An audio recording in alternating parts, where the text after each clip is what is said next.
Good day mga kalapatids, magandang hapon po sa ating lahat. Ito at nandito na naman tayo sa ating mga warriors mga kalapatids, no. Ito yung binaksinan natin kahapon ng umaga mga kalapatids, August 1, no. So after natin silang binaksinan, plain water lang sila buong araw. So nung hapon doon tayo nagbigay ng Belgasol mga kalapatids. So ito mga kalapatids, recover naman sila eh, oh. Walang tinamaan ng sintomas na sakit. Unang araw pa kahapon, umaga, ngayon pangalawa wala nila. So mga kalapatids, magana silang kumain. Wala naman sintomas na may tinamaan ng sakit sa after vaccine natin. So mabilis naman sila naka-recover mga kalapatids, no. Ayun, oh. Pati yung YB, oh, wala rin sintomas mga kalapatids. So nice goods yung pagbabaksin natin mga kalapatids. Hindi naka-stress sa kanila. So nung umaga plain water lang sila mga kalapatids. Tapos nung hapon is Belgasol mga kalapatids, no. Yun yung pinainom natin sa kanila, Belgasol. Na nilagay natin sa tubig mga kalapatids. Kailangan yung gagamitin yung tubig is distilled water. Distilled water or mineral water, o kaya yung pasingaw na tubig mga kalapatids. Yung pinasingaw ng mga 3 araw o 2 araw na nakasingaw lang mga kalapatids, yung walang takip, para mawala yung chlorine mga kalapatids kung galing sa gripo, no. Para mawala yung chlorine, siguro mga 2 days to 3 days yun yung gamitin nyo. Kaya marami akong pasingaw na tubig mga kalapatids, kasi hindi ako kumukuha ng direct sa tubig na gripo mga kalapatids. Marami akong galon sa baba, puro nakasingaw lahat ng tubig ko mga kalapatids, kasi hindi talaga ako gumagamit ng direct sa gripo mga kalapatids, kasi meron pang chlorine yan. Kaya pinapasingaw ko muna yung tubig mga kalapatids para mawala yung chlorine, para kung maglalagay man tayo ng supplement o vitamin sa tubig natin ay talagang kumapit mga kalapatids sa tubig, hindi matalo ng chlorine.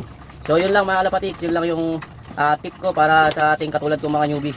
Nakukuha ko lang din yun mga kalapatids kapapanood ng YouTube. Wala tayong mentor mga kalapatids, nanonood lang ako palagi ng YouTube. Marami na tayong napapanood na vlog araw-araw mga kalapatids habang kumakain. Yun, kaya medyo pinupulot ko yung mga goods, yung mga tama na idea kinukuha natin.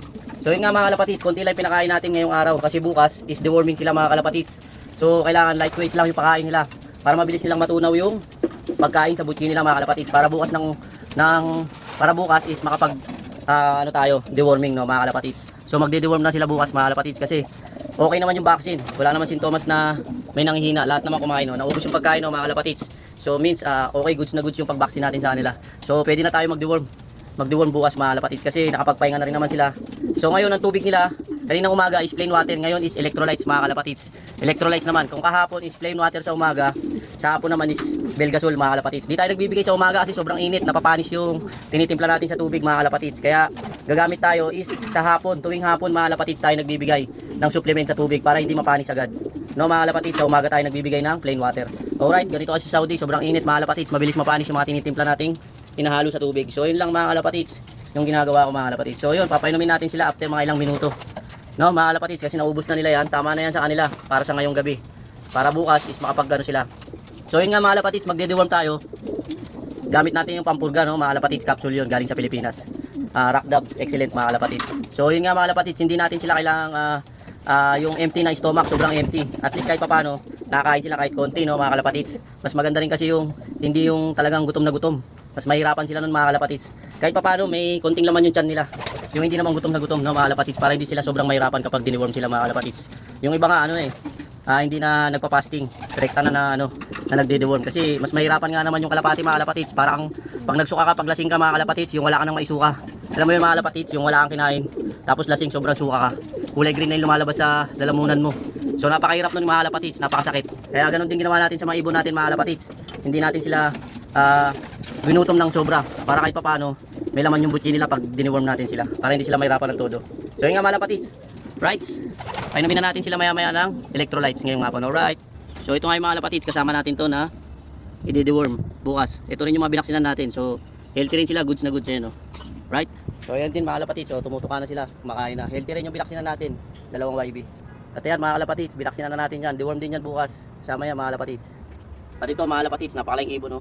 Ang laki, breeder, tak. Tsaka ito mga kalapatids, uy, nangitlog na, oh. Tayo dyan. Ayun, nangitlog na mga kalapatids. Yan.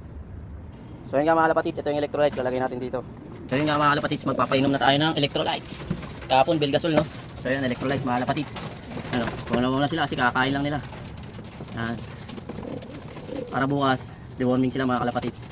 Right? Ayos, mga kalapatids. Sakto.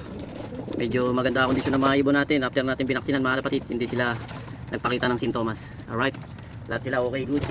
Ayan, konti na lang, nagbibihis na sila mga kalapatids. Ganda ng katawan nito, mga kalapatids. Ganda ng hipo niya, pag nahipo niya yan mga kalapatids. Solid, mga kalapatids. Tingnan na lang, magbibis na yung mga yan. Right, para makapagpahinga na sila. Ayun o. Right, nice. Hindi muna natin ginamit yung ilaw mga kalapatids. Yan o. Patay lagi yan para makapagpahinga sila sa gabi. Right, nice. Hanggang dito na muna mga kalapatids. God bless and peace out, yo. Papatuwaan siya, no. Mga kalapatids, nabaksinan na rin natin yan. Yung magpamilya na yan. Right, nice. Sana hindi sila tamaan ng sakit. Nakabaksin na yung mga yan para pag binirid na natin to, goods na. Deworming na sila bukas, alright. God bless and peace out, yo.